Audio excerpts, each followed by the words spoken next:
happy to have y'all here live with us. I'm Will Allred. I'm one of the founders here at Lavender, and I've got a special pairing today. I've got Evan Patterson from Trender. Yeah. I got Dorothy here from our team. We were just joking about like the fun of having three people on and the inevitability that we'll talk over each other. So I'm gonna stop and I'll let these two introduce each other. Dorothy, you go ahead. That's Evan. I don't know. Wait, I'm introducing myself or am I introducing Evan? Introduce yourself. We'll be fine. We'll make it work. We clearly rehearsed this, everyone. What's up, everyone? I'm Dorothy. I've been at Lavender for a few months now. About to drop my 90-day post, so we'll see how that goes. It's growth, sales, but also when you work for a small team of 6, you wear a lot of hats.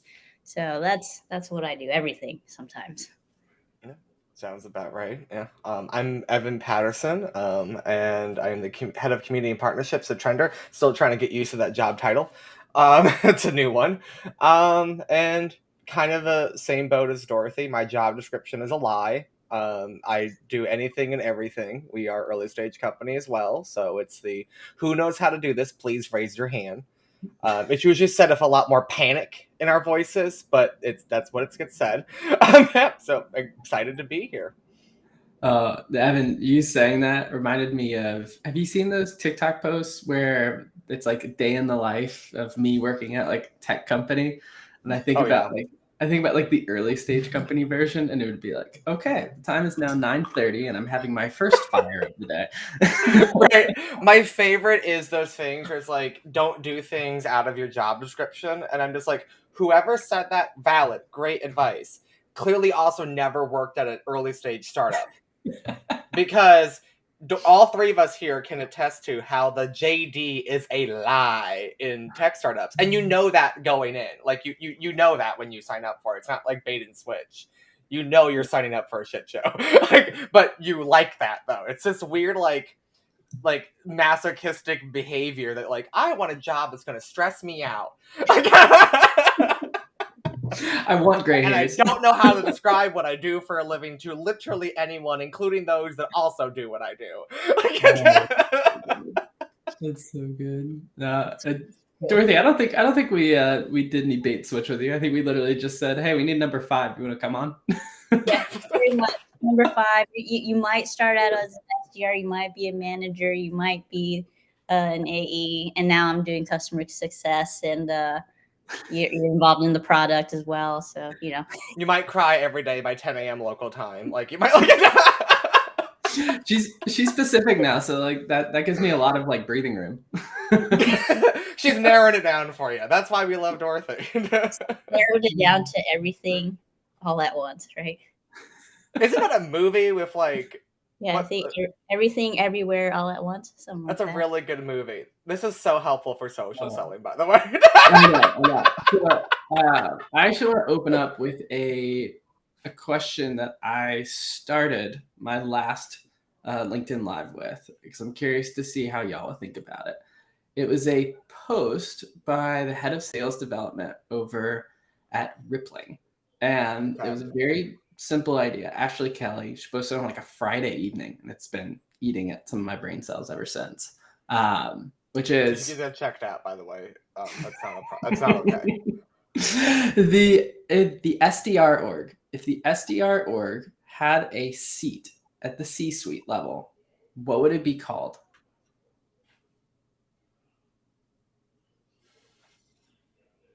I gotta think about it. Dorothy, do you have any ideas? Chief of... Crying?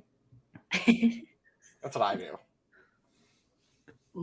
Yeah, actually, when you first said that, my initial words were, I think I would just cry. Yeah, because I always see my biggest gripe with the SDR function is that like it sits under sales or marketing, and I firmly believe it should be its own thing. Yeah. Yeah. I don't think I've ever thought about what to call it, though. Just all of these people here are the most stressed out of everyone in your company. So like this CSO, Chief Stress Officer, maybe. I like this one. I haven't gotten this one before. Which came from Sophie, Chief of Demand Generation. I've never thought of that. See, but even then, I'm like of two minds because demand generation is more like a one-to-many version of what a BDR SDR does, which is like a hyper-focused one-to-one version of that. Mm-hmm. So it's not that I dislike it. It's just like, ooh, it almost gets it. Like, right? So yeah. Well, and then there's also this, like a chief of sales development, which I understand, right? Like usually when we're talking to folks in the like within the sales development world, like that's the title that comes up, like sales development. Yeah, I like that one. What are your thoughts, Dorothy? Yeah, I mean, like the straightforward version, if that would be the easiest way to go about it. Some other we'll ones get I've back heard... to you on a sassier version. So the other ones I've heard are head of pipeline development, like top of funnel, and then what was the last one I heard? That I like the chief of Do You Have 27 Seconds from Evan Smith. The chief of crying, yes, that one's my favorite. Yeah. Plus-sized hand model. Not sure I follow. Because you wouldn't see the person's body, so the joke is you wouldn't know nor care. Because all you would see is their hand. Okay. Evan, you've been in this social selling world definitely longer than I have. And I'm curious... Too long. Very too long, yes. I'm curious your thoughts on how... Well, I guess when people ask you, I imagine people come inbound to you to ask you questions about social selling. And I'm curious, like, what are the most common misconceptions that you hear? Oh, goodness. This one, it gives me physical pain. And if you're guilty of this, if you're offended, please be offended. But personal branding and social selling are not synonyms. They're symbiotic. They work well with each other. They definitely help each other. It's definitely like a car with extra horsepower, but they are not synonyms. So when people go, I'm trying to get better at social selling, and so I want to learn, like, what do I write about? So I'm like, oh, honey, no, that's personal branding. I'm like, so, right, and then, like, I'm trying to get better at personal branding. What do I say in the DMs? I'm like, oh, sweetie, no, that's social selling. So it's a lot of that. And if you can't call it or talk about it the right way, how the hell are you going to get better at it? Yeah, that's an interesting distinction. It's Chief of Automated Connections. I'm sorry, I just saw that. That's really... Please keep the bad job titles coming. By the way, like I need this in my life. But I'm thinking about the sort of notion that you're getting at, which is like personal branding versus social selling. Personal branding feels almost like something that creates inbound. Which it also can warm up the outbound. True. That's very true. That's Dorothy, why people go, what's your social selling sequence? I'm like, I don't have one. People book on the first meeting with me. Yeah, I like to explain like personal branding is like the vibe or the experience people are going to get from working with me, right? And if they enjoy that, then they reach out, and then we talk about lavender or just climbing and life things, you know? Yeah, Dorothy, I've always told you you're crazy for having your calendar link up on your profile. Yeah, I learned that the hard way. You are a very, very confident woman for putting your calendar link up there, because I am not that sort of confident and brave. You are a very brave human being. I'm doing it for the stories that I'll be able to post on LinkedIn. Some good, some weird. Who knows? Who knows? Some dramatic, some like that. Oh no, I would be afraid to put my calendar link up there, because does anybody remember like Omegle? If that's still a thing. Oh, I remember, yeah. Right, so I feel like I'm signing up for that if I put my calendar link out in public. Dorothy's like, as I delete it right now. Oops. That's an interesting distinction, though. So it's like, you could potentially be a fantastic social seller without ever posting on LinkedIn. Yeah, you'd be a great personal brand person, whatever you call the person that does that, Yeah. without ever trying to even make a dollar off of it. Yeah, that's interesting. Dorothy, I like that notion of like the vibe that you're trying to put out there, because I don't even like think about it that way, but this idea of like, yeah, back to like putting your calendar on the internet. I did that one time and found myself booked out for like 3 weeks straight. Maybe we should stop talking about it because I feel like I'm gonna look at my calendar again and then be booked out.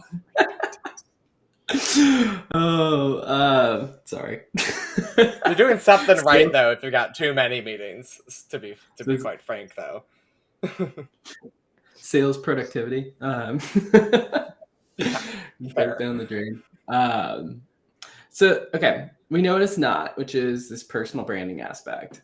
Evan, what would you say are like the core elements of social selling?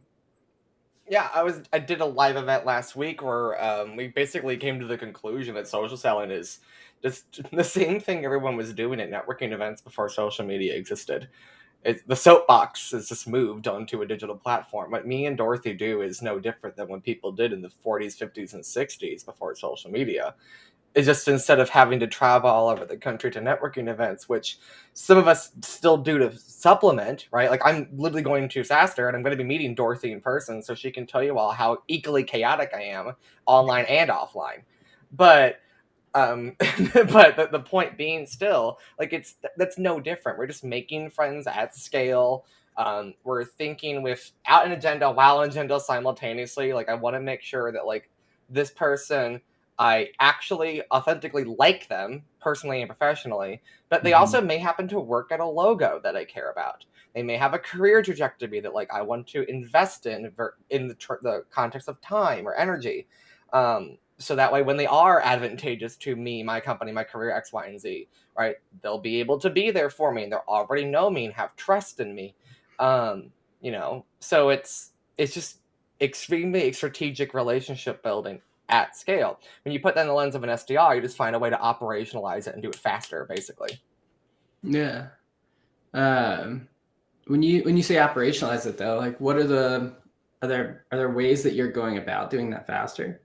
Yeah, like the concept of post bound. That's finding content on social media that's about a problem that you personally and professionally feel confident segueing from to what your company does. Mm. Lavender, you guys are great at this. When somebody complains about email prospecting, Dorothy knows. Oh, well, they weren't asking for help, but they did say they broke their leg, so she can swoop in and go, "We've got something that fixes this for you, right?" And you clearly hate it, right? So it's all about like finding these people that don't realize that they're raising their hand, and then swooping in on that and making Yeah. it make sense. Because who falls down, breaks their leg, and says, "Don't help me"? No one.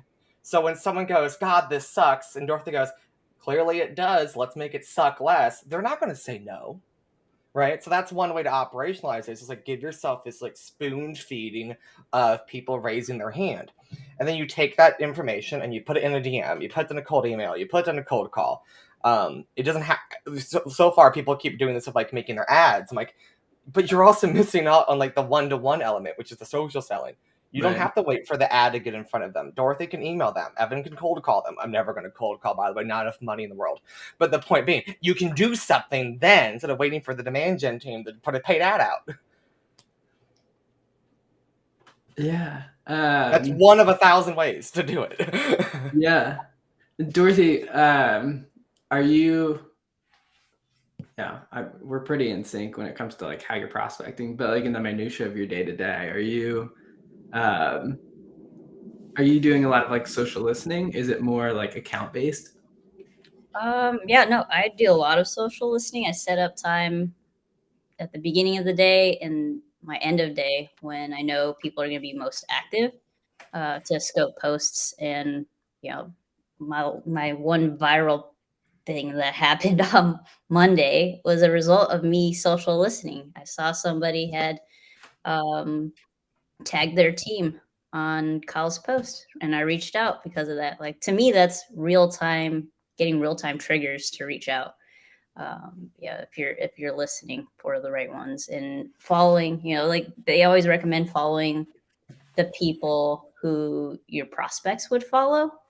Um, Hmm. I scope your posts too. Well, like it's an infinite amount of like hot leads for me. Yeah, it's funny. Like we've kind of talked about this concept of like posting is not being social selling, right? I would not consider myself a social seller. All I do is Yeah, post. but Um, you're creating leads for us social sellers without yeah, realizing it. without realizing it. I'm a lead factory apparently. That's what Joe Caprio did when I worked at Reprise. He was posting about things that I couldn't confidently post about because I haven't done those jobs before, didn't know those things yet. But I did know enough to know that everyone who was interested in what he was talking about was someone that clearly would give a shit about what we were selling. So therefore, I would go after the people in the comments section. And it takes me, 4 seconds, and Dorothy can attest this too, to Google how many employees do they have, what's their product, what's their ICP, what's their Yeah. revenue or funding, right? Like, who needs a discovery call when I can find the answers that are black and white on Google? And the gray area answers that you normally would get in a discovery call, you've already answered them by commenting on Joe's post. Yeah. Yeah. It's sort of like the power of they put it in their own words, right? Versus Yeah, you having to like come in with a hypothesis. It's more of like yeah. this is literally what you said. Or SDRs throw the ball up and spike it over the net. Social sellers wait for the ball to be thrown up and then spike it. yeah. Um that's interesting. So I'm thinking about a lot of the things that you're saying.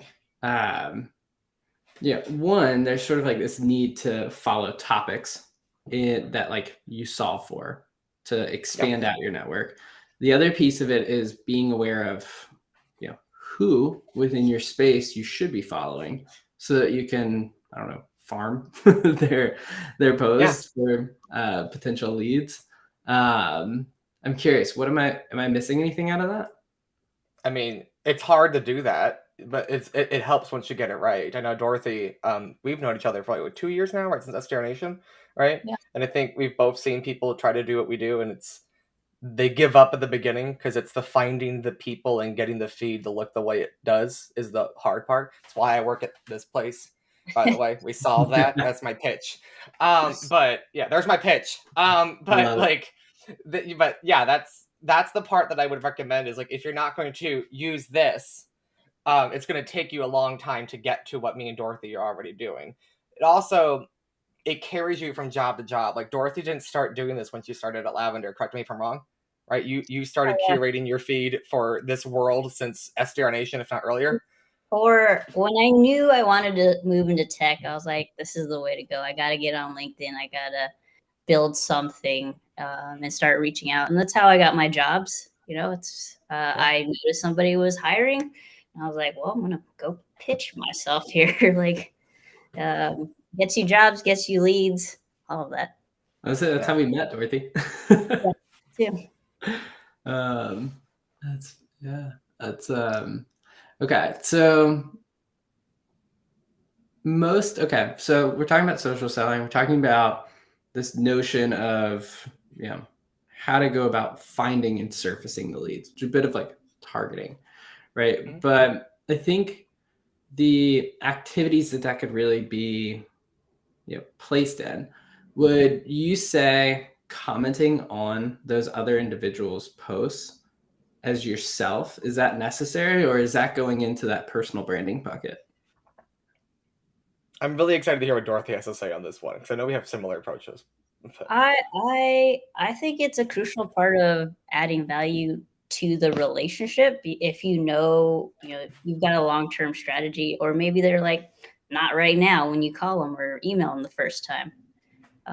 And I find it to be a crucial part of building the relationship because I've got a couple accounts that told me no, but I consistently, you know, followed them, commented meaningful comments, thoughtful comments that added value, maybe alluded back to Lavender a little bit. And, one's in a deal cycle right now, and then one I'm about to set up a meeting with. So, yeah.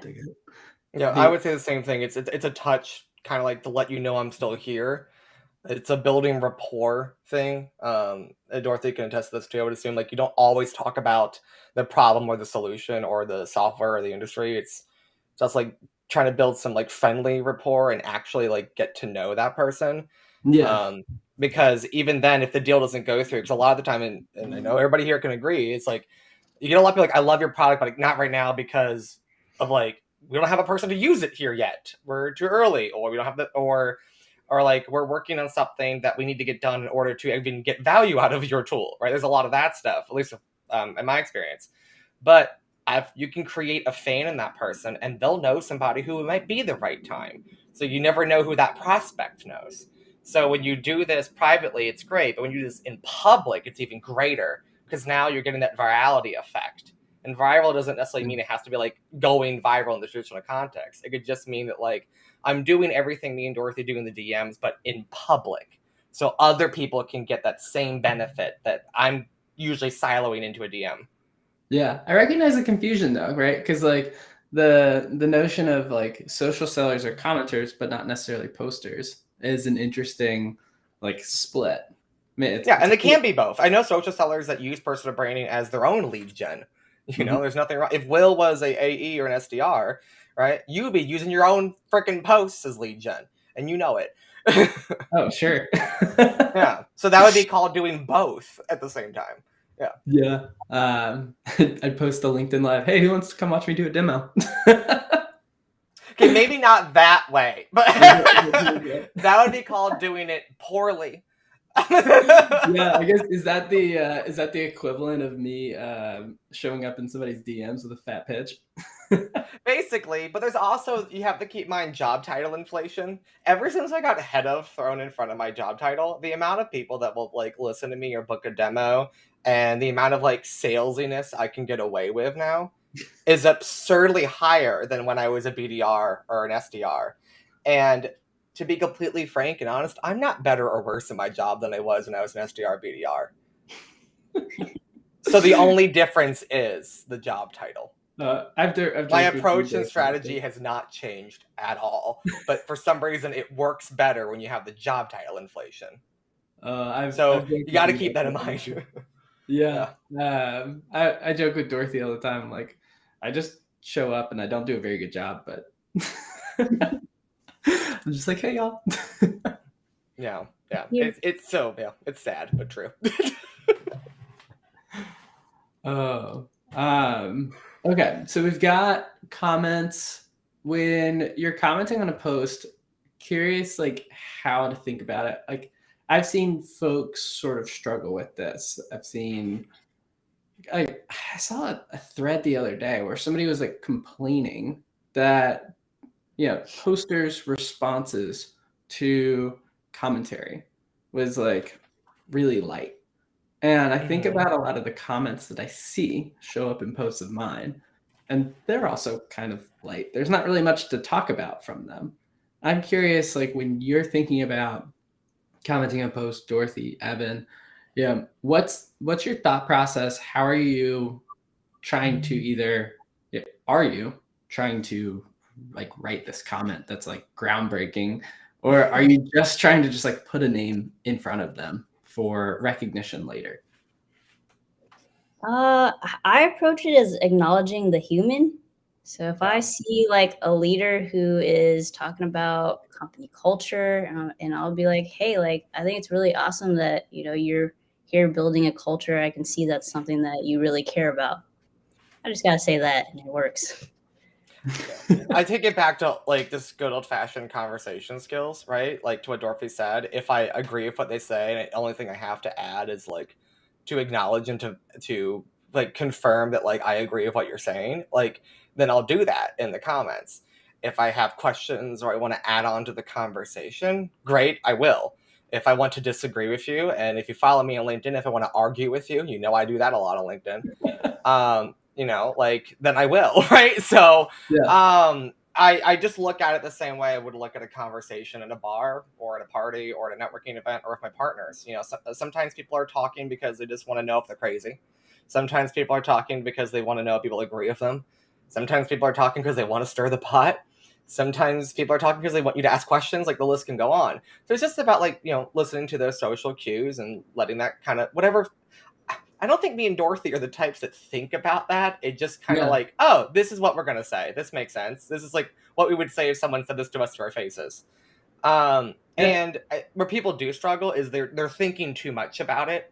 And I'm like, if you wouldn't say it, if they said this to your face, then you shouldn't type it. It's quite literally that simple. Yeah. And if you're trying to figure out what to say, right, in the real world, what would you do? You would move on. So online, move on. So, stop trying to treat it like it's different. It's not. No, it really isn't. It's interesting.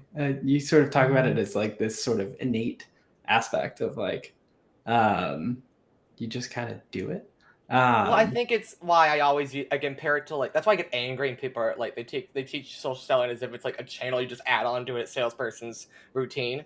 I'm like, you're hiring a cook and then you're wondering why table 4 isn't getting served properly. It's because you hired a cook. Not a waiter.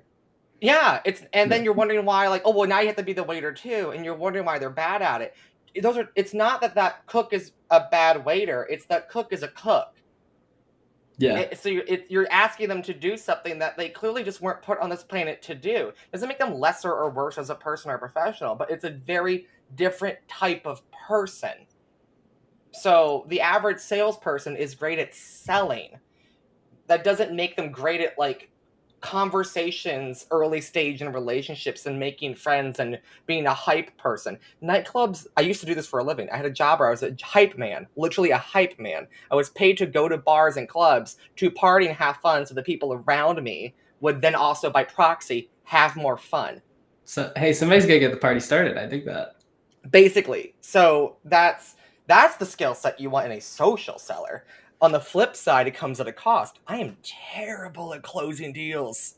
Absolutely atrocious. I'm like, you want to buy or not? No? Okay, bye. See ya. Like, that's me as a salesperson. I'm a take it or leave it person, right? Right. Because I'm more focused on, do you like me or not? Somebody else can take that after me.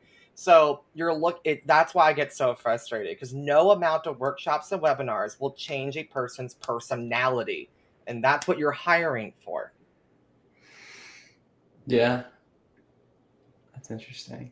Yeah. They'll be good at best, but, like, unless they're like Dorothy, who, like, is a joy to talk to and talk with and learn from and be around virtually, or I'm assuming in person. We've never met in person. Like, like, without that, it wouldn't matter if all the other skills were perfect. Yeah. It wouldn't work. Yeah, Dorothy, I'm curious. One of the things so this is sort of just a fun moment where I get to brag about how great Dorothy is. So when I met Dorothy, she came in for a coaching conversation and she vanished for like a year. And then the next time I hear Dorothy's name is from her boss at the time, shoots me a DM and he says, hey, Dorothy's getting like a 50% plus reply rate on email. It's like 10x everybody else on the team. She brought you up, Lavender, what's up? And I was like, wait, what? Dorothy? Like, now, like, look up, like, I remember Dorothy. So, like, Dorothy clearly doing something right when it comes to messaging. I'm curious, like, translating those skills over to social, what have been, like, the key elements that you're using and approaching with? I think it really is going back to the point of all of this is to start a conversation. I am conversational in email. I'm conversational online. When I pick up the phone, I'm also conversational. Like, you can take email messaging, you can put that into a DM. You can take whatever you're writing in your emails and your DMs. You should be able to take that into your calls. I really believe in, like, that conversational piece and repurposing, like, everything that you do so you don't have to think about it so much. Yeah. It makes it easy. The way Dorothy and I talk in a one-on-one, like just to shoot the shit or complain about things or just to hang out virtually, is no different than how she's talking right now, and that's why it works. Yeah, it's kind of interesting, right? Because I think one of the pieces too, like getting a lot of DMs, is a lot of DMs approach me very like formally. Yeah. Because they if it looks like an email, don't send it. Even in email, don't send it. Like, I know that goes back to email too. Yeah, in anything. If it says hello, name, comma, already checked out mentally. dearest Mr. Patterson. I will block you. I will insult you first, then I'll block you. And Dorothy's like, and I've seen him do it. And I do it too. And then we compare notes, like which had the better read. Yeah. It's funny though, because like I think about the way that like, you know, my co-founder Will and I talk, right? And like when somebody approaches me on that same wavelength, that same vibe as Dorothy put out, right? Like I'm much more likely to connect with them. I've even seen like automated messaging that just feels so conversational that I'm like almost enticed to be like, wait a minute, that wasn't actually for me. That was a sent out message to 1 million people. But like, and even then, I'm almost like it's too good to even care. Like, I'm just like, sure, right? like, somebody found a way to do it right, you know? Yeah, whenever I see it, I take note. I'm like, that's good. Meanwhile, so like what Mark said, by the way, makes me laugh because for me, like I don't talk like that at all, right? So if you came to me talking to me like that, it's like the opposite of like playing chameleon. I would probably respond just out of the irony alone of it all, and you would probably get me, like at least to take a demo, because I love. I don't want you to talk like me. I want you to talk like you, because I can tell when you're talking like me and it's not you. Right. Yeah. Like I slided the DMs going, yes, Queen, how's it going? And then if Mark Macker, I know Mark, like if he came into my DM, it's like, dude, I know that's not how you talk. What's up? Like, are we okay? Who hurt you? I'm like, oh man. Now afterwards, Dorot's like, dear Sir Patterson, comma, I hope this DM finds you well. By the way, pleasure. Who hurt you? Yeah, I hate it here. Olivia Rodriguez, or Rodrigo. What's the other guy? Kid Leroy. Like, who hurt you people? Everyone who's Gen Z is going to be in the DMs of you later attacking you for reading Olivia Rodrigo. The girl isn't even old enough to drink. Let her get old enough to defend herself, okay? I'm like, oh, damn, coming for a 20-year-old. It's interesting though. I mean, so Dorothy, you bring up the conversational nature. One of the things you brought up earlier was triggers and like looking for social triggers to use that as effectively the start of your message. Is that kind of what I'm gathering? Which isn't too far off from like a cold email, right? It's essentially your reason for reaching out. When you're framing up like a cold DM, how are you writing that out? How are you thinking about the structure of it? I've got my thoughts on it, but like I don't do it on the day-to-day. Be like Evan, be hey Queen, saw that you commented on this post. No, there's something to that. Like, yes. Those posts, you know, and then dropping my hypothesis of like, hey, you know, if you posted on this, you might be interested in upping your email game or improving something about email. Open to, you know, or actually, I don't even say anymore. I just pause there, let them respond. Like, oh yeah, that's actually why I commented. So yeah, I would buy. Not too much, not too little. I would at a minimum book. That would make total sense to me. Yeah. So and now watch after this, Dorothy. Like people are gonna be sliding my DMs like, yes, Queen.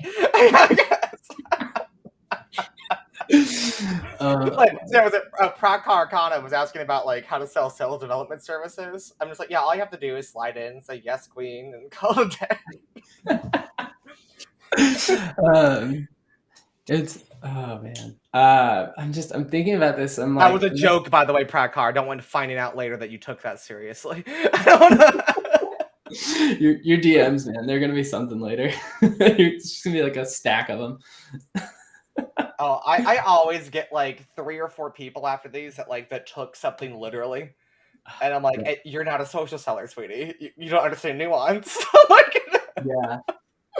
That's actually that's a good thing to call out, which is, we're talking about like strategies, tactics, but view them more as like frameworks. Don't take them word for word, particularly if you're selling into the sales world, because we see all of these things word for word. And then when we see them regurgitated back to us, like my favorite example of this is the like Chris Voss method. When somebody Oh. emails me and they say like, Evan, would you be opposed to a meeting? I'm like, okay, are you seriously like playing mind games with me? Yeah, but it is.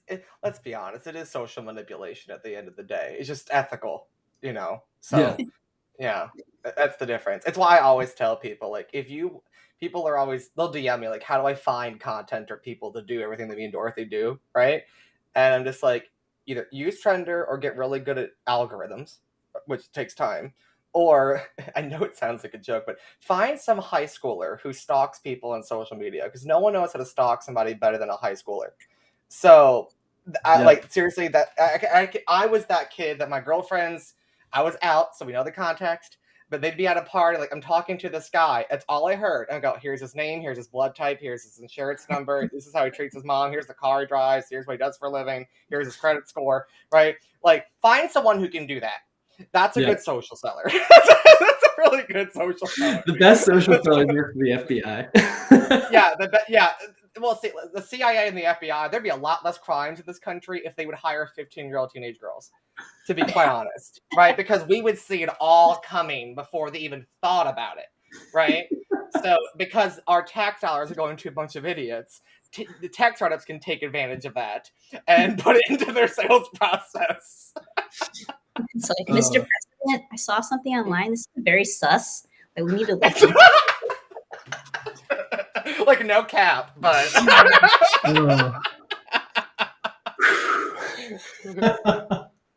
I sound so old right now saying that. That's so good. There's so much gray coming in. My hairline's going to be behind my headphones by the time we're done with this. Oh, it's okay. We were in Austin yesterday for Sales Love, and I asked the bartender how old they thought I was after they carded me. And like they strictly had like a jaw drop moment when they're like, "You're over 30?" I didn't even know you were over 30. Yeah, man. Over 30. 30. Okay, well, I'm wrong too. All right. Yeah, turned 32 this year. Okay. All right. Well, I'm a child, I guess. No, I'm 28. Yeah. I'm older than Will by a few months, I think. Wait, really? Yeah. Why did I think you were younger than me? Because I work in tech and I get that perception time. I don't understand this. So see, like, this is a part of social selling, I guess, is that we just focus on the wrong parts of a conversation. But it is, God, that's shocking to me. But that is also part of what works in the outreach, though, I think, is when you're talking to people, like, just have fun. And especially for maybe it's a millennial thing. I know it's not every millennial, and I know it's not every person outside of being a millennial. But, like, I think millennials are just sick and tired of, like, the old-fashioned formal business speak. I'm like, talk to me the way everybody else talks to me. At the end of the day, we're all here to make money. We're not here because we want to be here. Like, there's a degree of that, but like, none of us are doing this for free. Okay, so let's just cut to the chase and have fun and not be miserable while we're at it. And that's what works. Well, and I think older folks on social are the same way, right? Like we've sort of pulled them into text threads, and we've sort of forced them into a more conversational form of back and forth, right? They're all on Facebook at this point.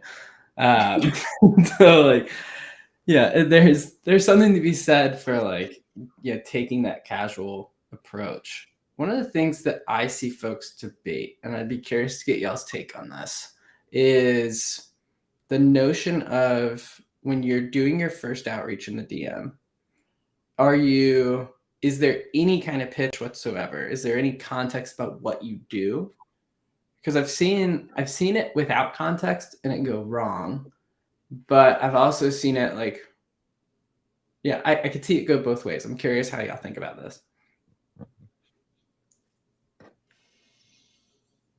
It depends. Yeah, same.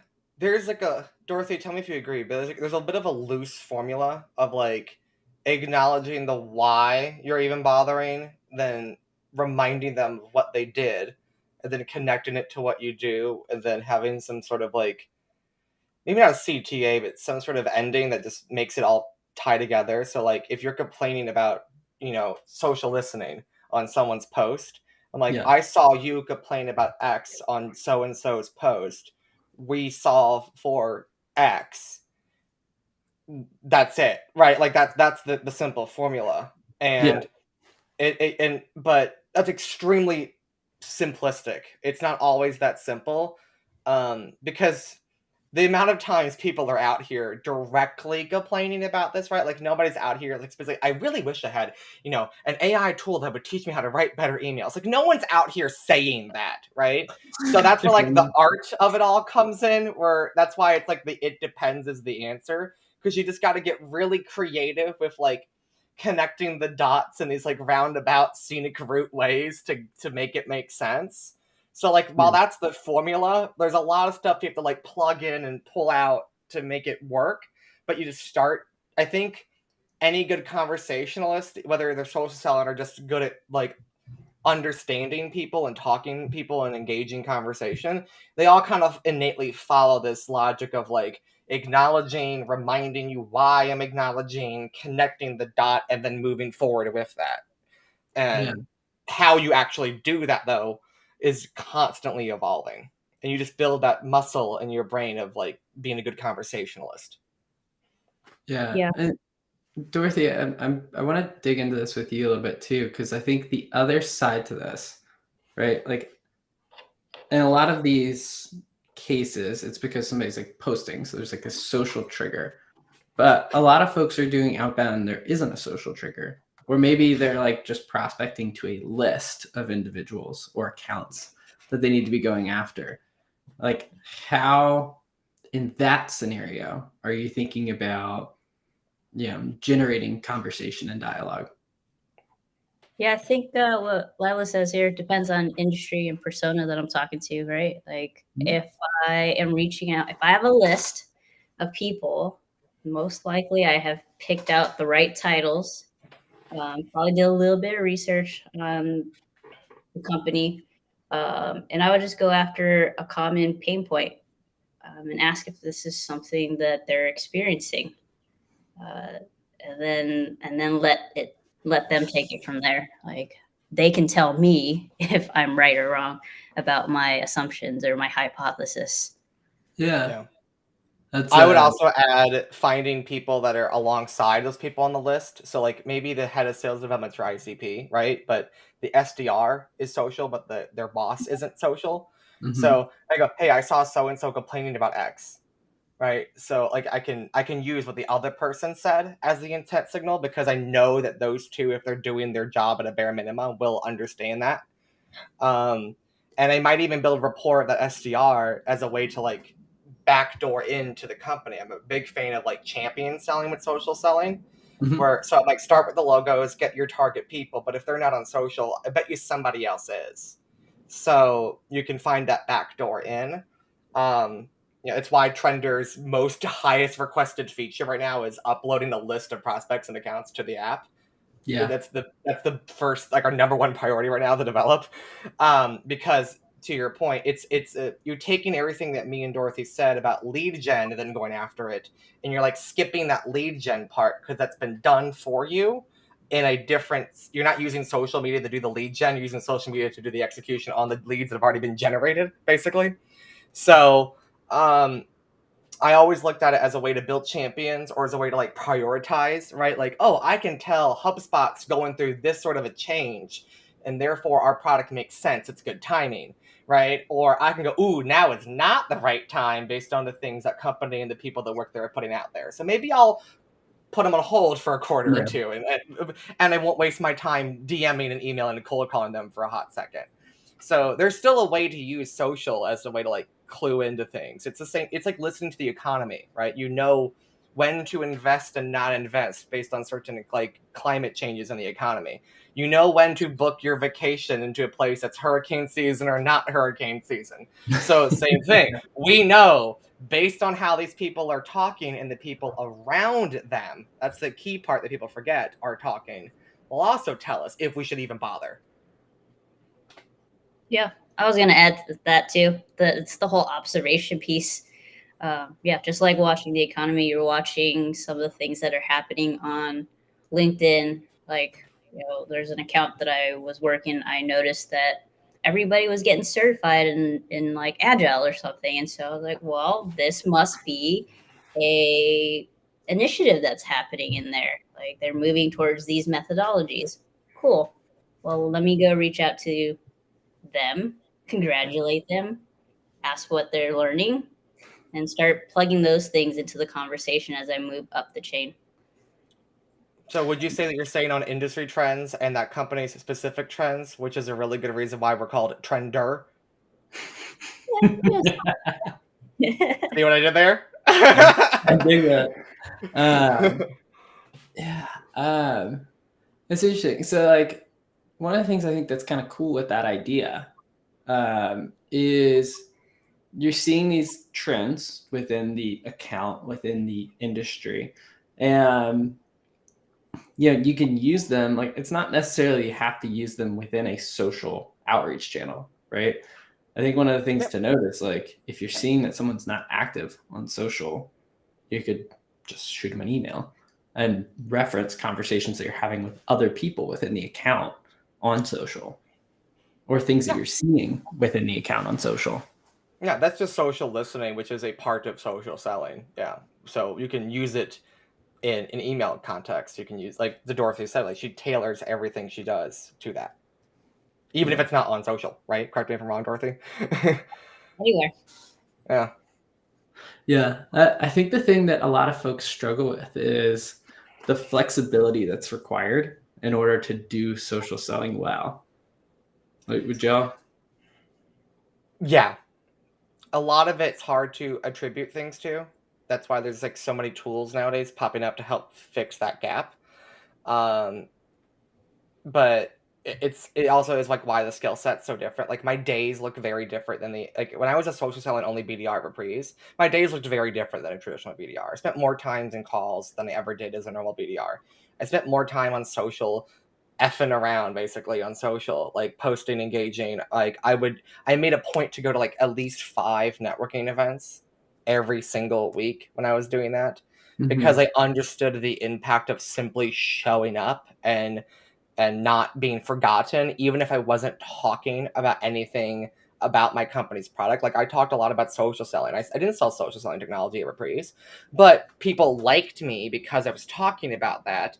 And the same people that liked that were also coincidentally the ICP of Reprise. I was just talking about a different problem. So that way, like I already had a lot of bought in that I could then pivot over to that.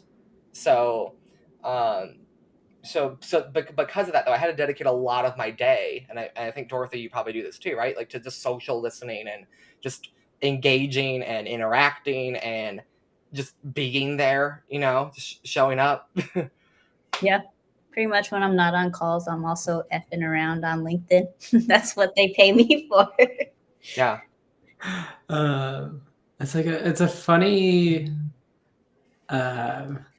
idea, right? Because like the concept of like, I'm curious when like, effing around on LinkedIn, right? Because like I know I love the we're value. all doing this now also. Yeah, and he's like, well, I do that because like I know the value of it, right? Yes. I'm curious when y'all go about doing that, how do you make sure it's a productive use of time? I think that's something a lot of reps could benefit from hearing. Dorothy. Yeah. I one time block for that stuff, and then I also know my ICP like the back of my hand. I also know like what topics I'm really good at addressing, And so that's where I spend my time around. Like, I'm not effing around too much, but like, it's things that I enjoy talking about. I know it's something that relates to the personas that the ICP that I'm going after. And yeah, I just stay within that realm. I think it just happens to be lavender, just happens to relate to like the coaching stuff that I like to talk about, the mindset stuff, the intentional pieces of it. And so, yeah, just have conversations around that. And if I see that they relate to any of those things, like it slowly gravitates towards like a potential, business thing. Yeah, and so it's an interest and a passion. I have the same answer, basically, just in a different lens of social selling and social listening. And like I love early stage tech startups, all these different sort of things. So it comes also right back to what I said earlier about like the hiring part, right? Like no amount of workshops and webinars and courses and training is going to teach someone to be passionate and enjoy these things. And that passion and enjoyment doesn't make the job easier. It makes them productive because it's all they do anyways by default then. So therefore, you should be hiring people based around the chief F around officer. That's the best one yet. Give that man a prize. But yeah, you get a free subscription to nothing. But no, so I really think that's why it comes back down to who you hire. Because whoever I've seen like try and fail, a big pattern is like they are not people that are passionate about this. There's a reason why Jennifer Aniston only does rom-coms. There's a reason why Tom Cruise only does action movies. It's on brand for them, and they're good at it because they like doing it. Right? So there's a reason why Dorothy and I work at the companies we work at. It's not just great boss, great pay, great product. It's we like the ICP. We like the world it's in. We like where it fits into the world. We like why and how it does all those things. The same way that we might like a TV show or a food. Yeah, that's interesting. Like the notion of if social selling is going to be a part of how we go to sell, it's becoming more important than ever that you align with what it is that you're actually going out and selling. Yeah. And if you look at my resume and Dorothy's resume, you're going to notice a lot of like 1 foot in, 1 foot out stuff. Was an insurance agent selling to people who own businesses. Then I worked at an insurance tech startup selling software that replaces insurance agents to businesses. And then I worked at a company making marketing technology to sell to insurance agents. Then I sold technology to marketers. And then I sell marketing software to salespeople, right? It's this constant 1 foot in, 1 foot out game. It almost sounds like entrepreneurial in a lot of ways, right? You hear my career is my business. Evan Patterson is my business. Everybody else is a client to me. I don't look at Trender as an employer. Legally, they are. But they're a client to me. They're a chapter in the book that is my career. And so that's how a good social seller looks at all these things. Is it on brand for me? That's interesting. And we don't even think about it this fancy. Like a lot of us, like this just comes naturally to us. We're just like, that sounds boring. I'm not going to work there. They're doing the same thing I just said, just in not that many words. Not eloquent. Not all of us are nerds for branding like I am. I know how to articulate it that way. Oh, that's cool.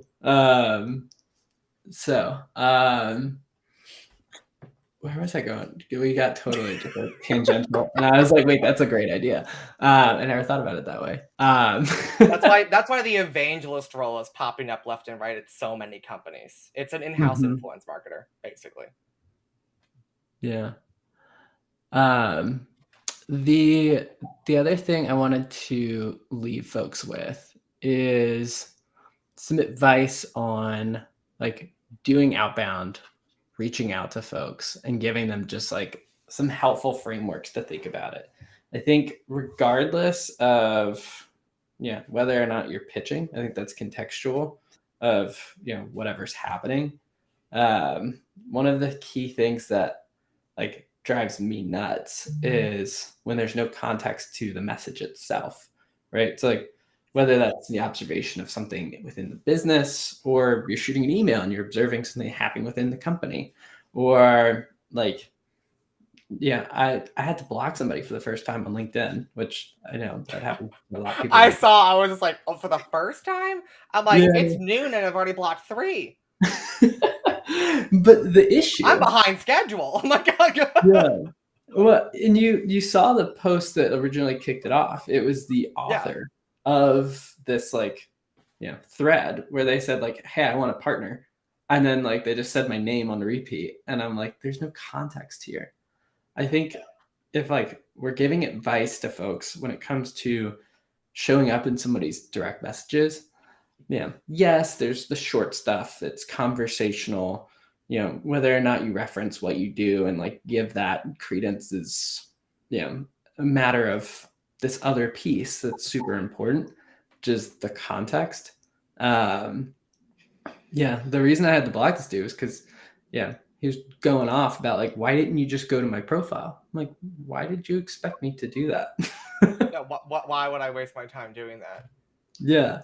And like, I get it, right? It's really important to have a solid, well built out profile, which is probably its own topic, but depends on whether that like, I guess that like, does that tie into personal branding? Do you call that social selling? Yeah, I would call that like personal branding as, because well, think about it. When you go to a networking event, right? And you go, "Hey, I need a business partner."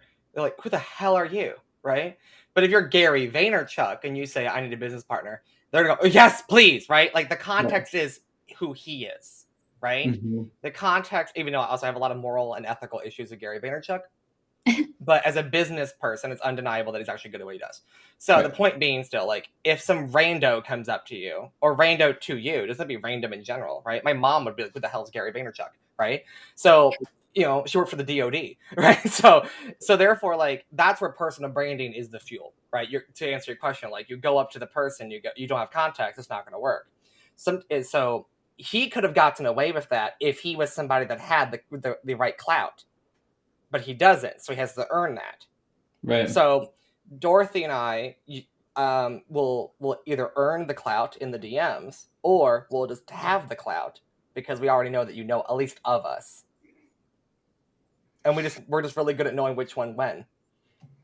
That's true, and I mean a lot of that does come from putting in the work on like comments and stuff. Like I get a lot of DMs, and if I've seen them in my comments before, it stands out. Like I'll immediately be like, "I know that name." Yeah, if you're like Amelia Taylor, I know she was in the comments earlier, right? Like we've never spoken one-on-one. We actually have time to meet virtually one-on-one like soon for the first time, and before also to meet Saster. But she could slide in my DMs without context, and it'll be fine because I know of her at a minimum, right? Yeah. Like I already can picture what Amelia Taylor does for a living, right? Like I already know this, right? But if Joe Schmo from Joe's Crab Shack in Arkansas DMs me the same message Amelia does, I'm not going to care. I don't know who you are. I'm not going to go investigate. Dorothy, what have you got to say on that as I use these really bad analogies about failed 90s national restaurant chains? No, but it's true because I've actually had people do that to me. Some like Culver's burger shop people, or like somebody in Nashville. Like I've had people do that. I'm just like, dude, why are you asking me how I am? Like, I don't even know how I am. Why am I going to tell you? Or like, what do I like about food and music? I'm like, this, especially being a woman, like this is coming off real weird. My favorite is when they go, "How are you doing?" And they go, "Not well, dying on the inside. I hate it here. Everything's awful." That usually scares them away and ends the sequence pretty abruptly. Yeah. Even if I'm doing fine, by the way. Like, nobody go, "Oh my God, is Evan okay?" Like, no, I'm not crying for help here. Like, I'm just an asshole. But yeah, I think bringing this like home, right? This notion of like treating it like you would at a networking event, right? Like Dorothy, you wouldn't go up to somebody and be like, "Hey, do you want to grab coffee?" Or like you wouldn't show up to like Evan and be like, "How you doing?" Right? That's just like a weird opener. She would show up to me doing that, but we know each other. Yeah, well, y'all know each other, but assume that like, it's this like happy medium between like conversational and like not overzealous to it's why I tend to like politely roll my eyes, and it's not politely, Evan, but like I roll my eyes. Like, how do you like programmatic this? Like, do you like track it in a spreadsheet when people give you which signal of like when it's right? I'm like, do you do that when you're dating? Do you do that when you go to a party? Do you do that when you move to a new city and you're trying to make friends? If the answer is no, then why the hell are you doing it at work? Like, it doesn't. I'm sorry. When I first moved to Chicago and I was trying to make friends, I didn't create a spreadsheet based on who had an intent signal. What the hell is that? So, right? So I'm sorry that when I met Douglas, one of my partners, I didn't have a CRM tracking my sequence on Grindr or Scruff or whatever app we met on back then. That's not how this works. Yeah. It does. So if it won't work there, it's sure as hell not going to work in business. Yeah. Any parting thoughts for our friends, everyone? I'm sorry if I offended you. And if you love what I say, follow me. And if you don't love what I say, comment, because you still increase my booking fees. Love that. Dorothy, what do you have? Oh, and try Trender for free forever. Thank you. Sorry, Dorothy, go ahead. I think my thing is don't be so. I think I get. Why you gotta be so rude? I get being an SDR. I get being, in sales, like you have quotas and numbers to hit. Like, social selling is a long game. So I guess if you are gonna build a spreadsheet, just think about this a little bit longer. It's gonna be step 45 in your sequence or something. And be patient, but yeah. the more you add stuffs in there, add drops of value, and not just to the business and what you do, but also to the relationship. There, it pays dividends. I would also like to apologize to every AE I ever had as an SDR for my social selling notes, because they were like, okay, company size, all this other stuff, here's the problem they're trying to solve. But also, loves Miami, loves mimosas, loves RuPaul's Drag Race. I put in their hobbies and just wears pink on every call. Don't ask me why, it's not their color, but roll with it. Right? That was literally my notes. But hey, my close ratio was amazing because you knew this person in and out before the meeting even started. You had a full psychoanalysis. You knew that they had an unhealthy obsession with sushi. I may be projecting here, but you knew all of this. You knew their generational trauma. You knew their you knew their blood type. You knew when they had a fight with their mother. You knew it all in the DMs. You know who hurt them, to bring it full circle. Right? Usually me. It was usually me that hurt them. I think the coolest thing I took away from this is the notion of social selling is less of a one-to-one interaction and it's more of a one-to-account interaction. It's about listening to the entire account. It's about having conversations around the account. And then using those conversations, to generate more conversation. And overpriced Starbucks is a way to make it so you don't cry there on all of it. Unless you're me, who still inevitably will cry. Evan, I appreciate you joining Dorothy and I. Dorothy, I appreciate you jumping on with us. I wish I appreciated me. That was a joke. Please stop asking me if I'm okay. Yo, this is fun. We'll have to do this again soon. But thanks everyone who joined. And I'm still loving all of these job titles. But if you want the recording, F-round officer, the chief F-round officer. That's fantastic. Betsy Billhorn, if you're listening, when I ask for my next promotion or raise, that's the title. I accept nothing less. Oh, all right. Bye, everyone.